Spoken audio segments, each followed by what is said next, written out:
Naturellement, tout le monde connaît dans son entourage une personne qui a soit de l'intérêt sur une copropriété, soit qui est déjà copropriétaire ou qui a l'intention de vendre une copropriété. Ouais. Ce qu'il faut vraiment savoir, c'est que dès le départ, ça prend une formation, selon nous, notre équipe et compagnie. Puis Remax, nous, on a des formations copropriété. On est accrédité copropriété avec des formations avec Mike Jolicoeur de Condo Légal qui nous a formés directement, lui, pour les courtiers Remax. Et on est au fil et au su de l'ensemble de toutes les nouvelles réglementations. Et ce matin, on va plancher plus sur la loi 16 sur la copropriété. C'est quoi cette loi-là qui est rentrée en vigueur le 14 août 2025? Donc, à partir du 14 août 2025, on va déposer une offre d'achat, on va inscrire une copropriété. On doit, en tant que courtier immobilier, s'assurer que l'ensemble des documents que nous avons en lien du Canada d'entretien, fonds de prévoyance et la gouvernance soient complets dans la copropriété parce qu'il y a une incidence monétaire directement sur la confiance d'un acheteur naturellement et sur le prix par rapport à un vendeur parce que s'il y a des choses qui n'ont pas été faites, on n'est pas en mesure d'établir une valeur juste et équitable pour s'assurer de la pérennité de la propriété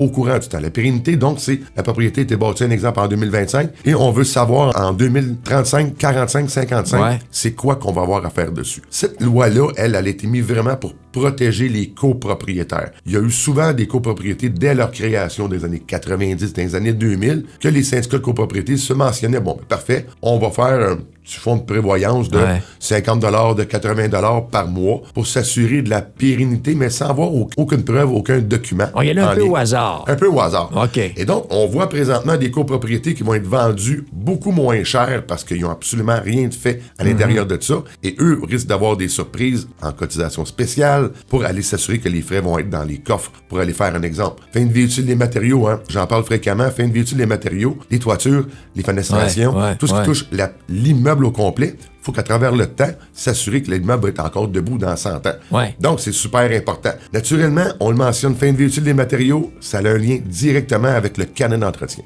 Le carnet d'entretien, c'est la mémoire du bâtiment. C'est tout ce qui a été fait sur l'immeuble. Donc, le début des travaux pour tel type de travaux, l'historique des réparations, entretien, les recommandations aussi pour les nouveaux systèmes. Un exemple, on a un système central pour une grosse copropriété qui va s'occuper pour une piscine et des choses comme ça. Il faut voir à travers le temps la désuétude de cet équipement-là pour aller faire un rachat d'un nouvel équipement on va être en fin de vie. Il faut vraiment planifier l'ensemble de l'œuvre. C'est pour ça vraiment cette importance-là d'avoir les documents et d'être prêt. Les copropriétaires présentement devraient être au courant de cette loi-là qui est entrée en vigueur pour vraiment être sur la finalité d'avoir le carnet d'entretien et de faire le tour. Naturellement, il y a beaucoup d'entreprises qui vont faire ça, qui sont dans le rush présentement, mais il faut vraiment regarder ça avec notre copropriétaire et les syndicats de copropriété. C'est le travail de courtier de vérification et d'être prudent et diligent envers notre clientèle.